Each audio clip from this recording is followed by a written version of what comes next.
No idea what to play. Zero inspiration. Wait. Should I play jazz?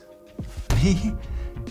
Wait, I do have that magic ingredient everyone needs to become a good jazz player. Wait, let me get it. The real book.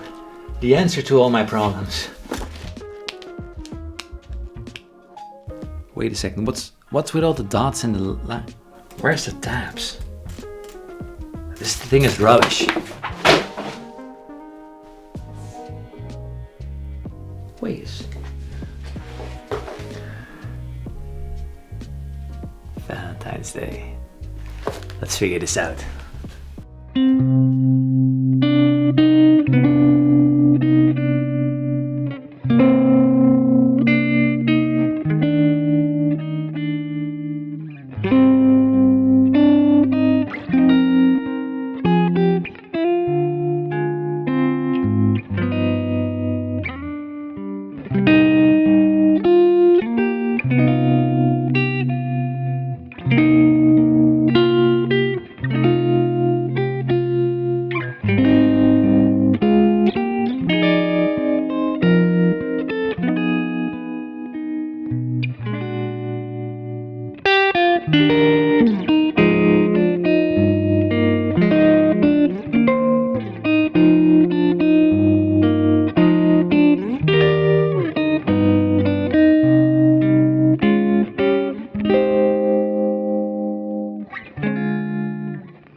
Alright, so one of the most popular jazz standards to date, performed by countless of artists like Chet Baker, Miles Davis, Frank Sinatra of course. So in the basis it's actually a rather simple tune, and I'd love to show you that in this video. For example, the first 4 bars is just one chord. It's playing C minor with a little melody on top of it. But there's a little more to it, so let's have a look. What's happening is called a line cliché. We're taking one chord and lowering just one note with a semitone every bar, like this.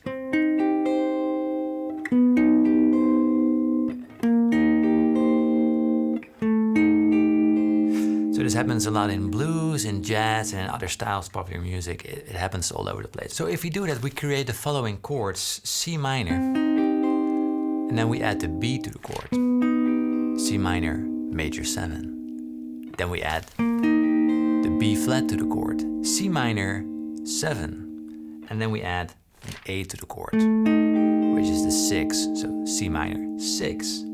And if you play that with that mesmerizing melody, it sounds like this. I'm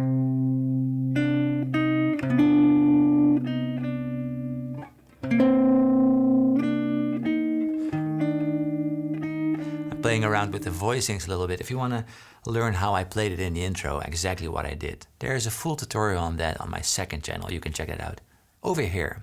But now let's move on, because the first 4 bars is just C minor, and I always picture this as just a line. Like reading a chord sheet, the first line is C minor with a line cliché.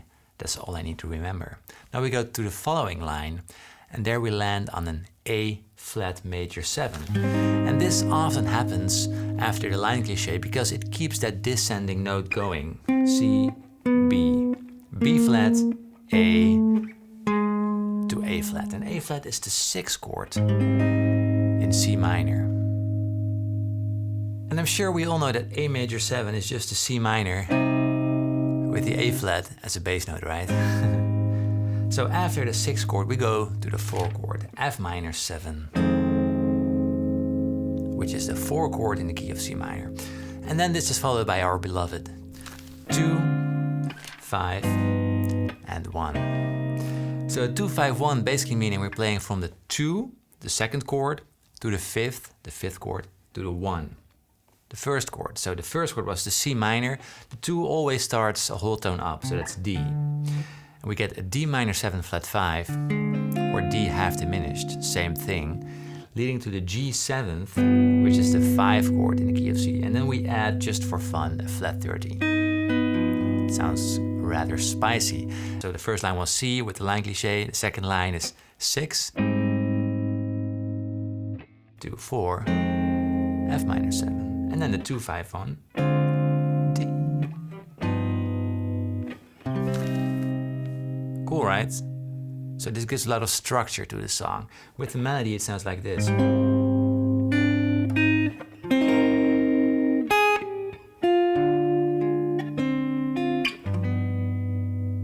And the melody is reaching that high note over here, that B flat, which is an 11th of the F. So the 11 is not a note found in the chord, and it's fun that it's the high note that stands out. Stands out even more because it's not a chord tone, it's the 11th, and it's on the word smile, by the way. You make me smile with my heart. So now we play the same thing over again. Just one line, 4 bars of C again with the line cliché happening. But there is one big difference, because the melody plays everything a third higher than before. So it's the same steps, relatively, but we start it all a third higher. So instead of starting on the C, now we're starting on E flat.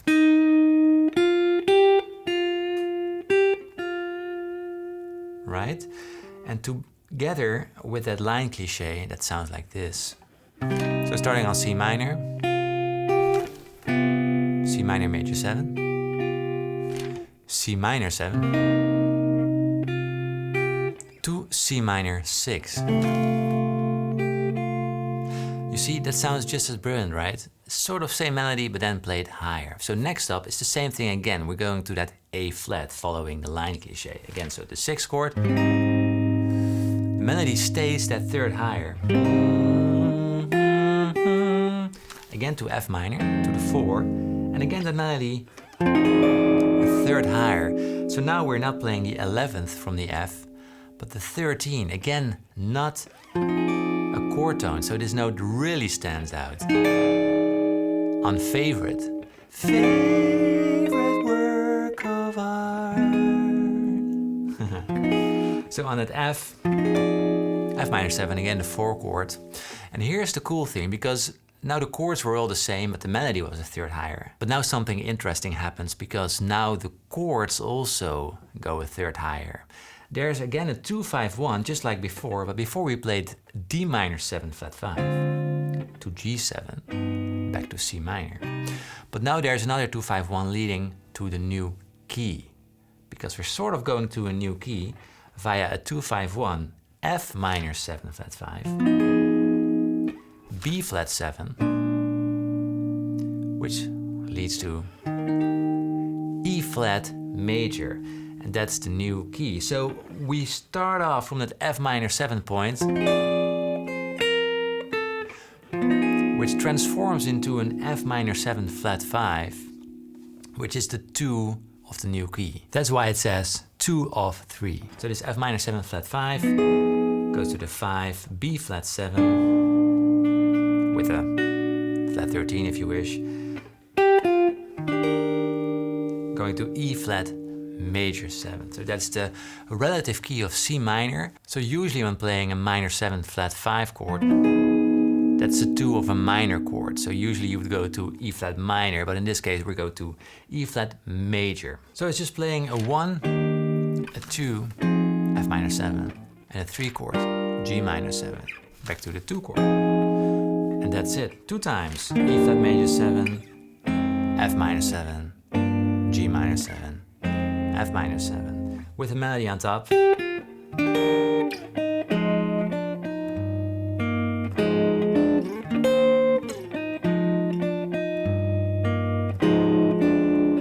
You see? So the only variation the second time is that the highest note goes 1 higher.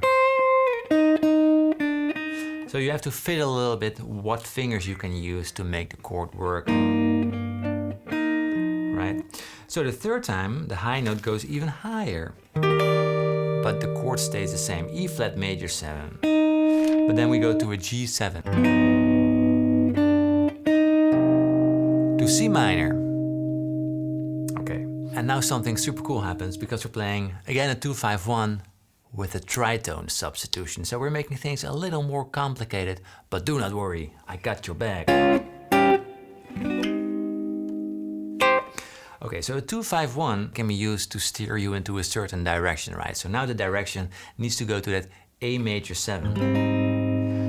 And the chords we're playing is a 2-5-1 to that A major 7 chord. So the 2 is the B flat minor 7. The 5 would be an E flat 7. And then going to A flat major 7. 2-5-1. But in this case, we're not playing the 5 chord, the E flat 7, we're playing a tritone substitution of that E flat. And the tritone of E flat is A. So now we can play an A7, which substitutes the E flat 7. And if you look at it, there's 2 notes similar in the chords. So it's not that strange. And also we get that chromatically descending line from B flat to A flat major 7. So that's the tritone sub. B flat, A7, A major 7. It's beautiful.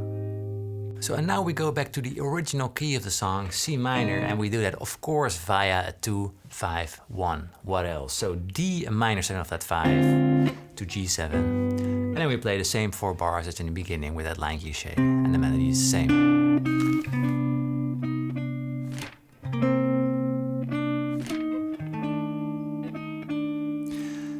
And now the ending is quite interesting because it's just playing 2-5-1s all the time. I mean, I'm getting sick of it already. We go to A flat, the 6th chord. After the line cliché, it's what happened all the time, so now again. Play it 1 octave higher because the melody also goes high. So it's A flat, and now we go to C minor. So A flat to C minor. But of course we need a 2-5-1 to go to C minor, right? So A flat major 7. The 2, and I played a diminished chord here. To the 5, G7, and I'm adding a flat 9 over here, just for funs.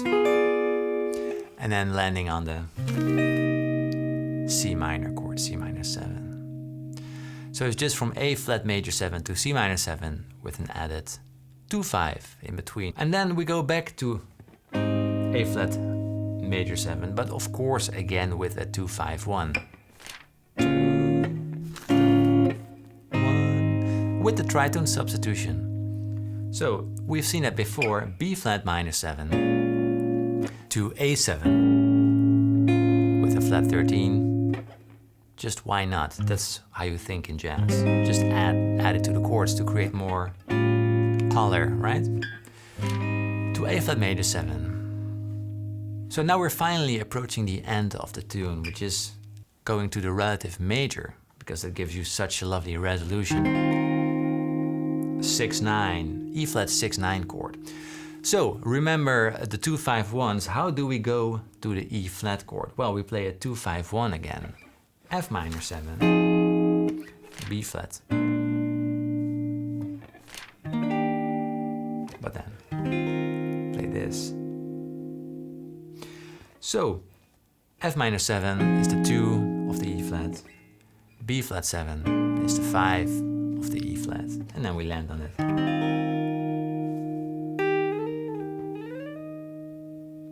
That beautiful slidey thing.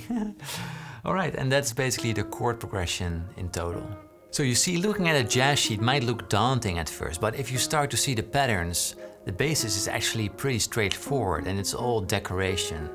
So if you want to know more about the guitar and this is all abracadabra to you, feel free to check out my guitar course, Next Level Playing. I'm sure this will help you forward into getting into this kind of playing. It's a great roadmap that will take you through everything you need to know to become a well-rounded guitar player. And of course, there's also the full tutorial on my second channel if you want to check it out. Links are all below in the description.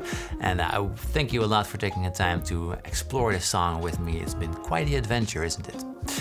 Have a lovely day. See you soon in another video. Goodbye.